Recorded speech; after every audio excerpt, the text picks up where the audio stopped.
7 জিলহজ হল পবিত্র হজের প্রস্তুতিমূলক দিন। এই দিনে মক্কার মসজিদ হারামে হজের নিয়মকানুন ও করণীয় সম্পর্কে বিশেষ খুতবা প্রদান করা হয়।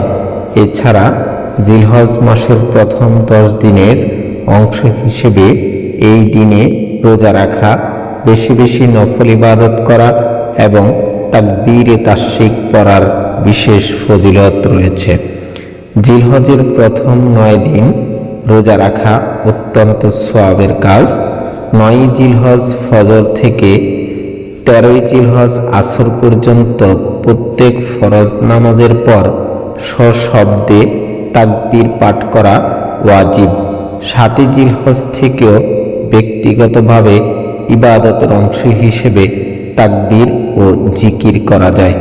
যারা কুরবানি করবেন তাদের জন্য চাঁদ দেখার পর থেকে কুরবানি করা পর্যন্ত নখ ও চুল কাটা থেকে বিরত থাকা মুস্তাহাব। এই দিনগুলোতে যে কোনো সৎ কাজের সওয়াব বহু গুণ বাড়িয়ে দেওয়া হয়। তাই সামর্থ্য অনুযায়ী দান সদকা করা উচিত।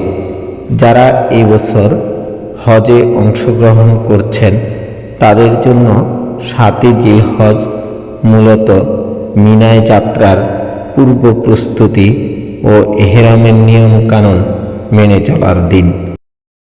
প্রাথমিক বিদ্যালয় থেকেই জীবনের সূচনা হয়। ছাত্র জীবন অনেক সুন্দর ও আনন্দময়। ছাত্র জীবনের প্রধান দায়িত্ব ও কর্তব্য নিয়মিত লেখাপড়া। ছাত্র জীবনের দৈনন্দিন শিক্ষণীয় বিষয়গুলো আয়ত্ত করা প্রত্যেক ছাত্রছাত্রীর কর্তব্য, অর্থাৎ যতই পড়িবে ততই শিখিবে। চরিত্র মানব জীবনের মুকুট স্বরূপ। ছাত্র জীবনে চরিত্র গঠনের প্রকৃত সময়। কথায় আছে, সৎসঙ্গ স্বর্গবাস, অসৎসঙ্গে সর্বনাশ। ছাত্র জীবনে অলসতা করলে সারা জীবন চরম দুর্ভোগ পোহাতে হয়।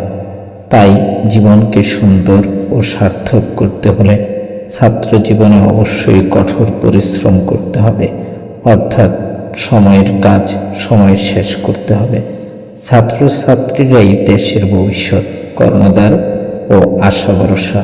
প্রতিটি ছাত্রকে সুনাগরিক হিসেবে প্রতিষ্ঠিত হতে হবে, তবেই না দেশ ও জাতির মঙ্গল। শিক্ষা বিষয়ক যে কোনো তথ্য জানার জন্য আমাদের চ্যানেলটি সাবস্ক্রাইব করে রাখুন এবং আমাদের সাথে থাকুন। আপনার যে কোনো জিজ্ঞাসার উত্তর জানার জন্য আমাদেরকে কমেন্ট করুন। যথাসাধ্য চেষ্টা করা হবে আপনাকে সঠিক ইনফরমেশন দেওয়ার।